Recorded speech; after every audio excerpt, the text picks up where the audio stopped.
السلام علیکم ورحمۃ اللہ وبرکاتہ۔ امید کرتا ہوں کہ آپ سب لوگ خیریت سے ہوں گے۔ بچوں کے سیلف اسٹیم اور سٹریس کے حوالے سے میں بات کر رہا تھا کہ بچے جو ہیں وہ اسکول کا سٹریس لے کے آتے ہیں، اگر گھر میں بھی ان کو مزید ملے تو بچے جو ہیں وہ مزید سٹریسفل حالت میں جو ہے وہ چلے جاتے ہیں۔ دیکھیں، ہمارے معاشرے میں اہم چیزوں کو نہیں سمجھا جاتا۔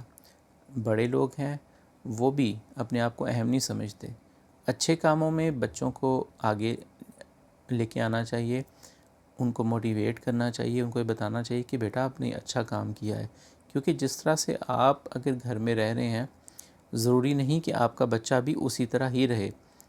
ہمارے معاشرے میں ایک چیز بہت عام ہے، ہم لوگ اپنے آپ کو فرسٹ آف آل تو اہم نہیں سمجھتے، اور اہم اپنے آپ کو ان کاموں میں سمجھتے ہیں جو کہ برے ہیں یا غلط ہیں۔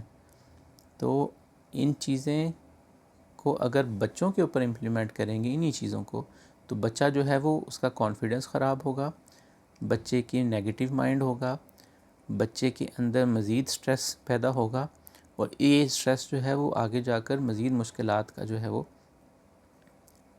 پیش خیمہ ثابت ہو سکتا ہے۔ تو بچے کو سٹریس نہ دیں، بچے کے مائنڈ کے مطابق دیکھیں، اور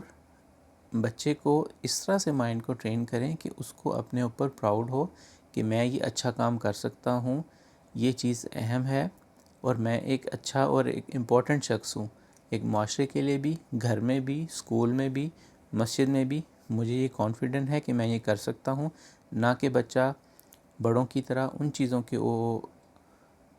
پراؤڈلی کرے کہ میں یہ فلاں کام جو ہے وہ بہت اچھا کر لیتا ہوں، جو کہ اچھا کام نہیں ہے، یا وہ کام جو ہے بہت اچھا کر لیتا ہوں، یا میں بہت اچھا جو ہے وہ ڈیبیٹ کر لیتا ہوں کسی کے ساتھ، میں لڑ لیتا ہوں، یا اس طرح کی چیزیں جو برائی کی طرف لے کر جاتی ہیں۔ تو بجائے اس کے کہ بچوں کو ان چیزوں پر پراؤڈ کروائیں جو کہ معاشرے میں بری سمجھی جاتی ہیں، نہ تو خود وہ کام کریں اور نہ ہی بچوں کو وہ کرنے دیں، تاکہ ان کا کانفیڈنس ڈیولپ ہو اور ان کی سٹریس مینجمنٹ میں جو ہے وہ ان کو مدد ملے۔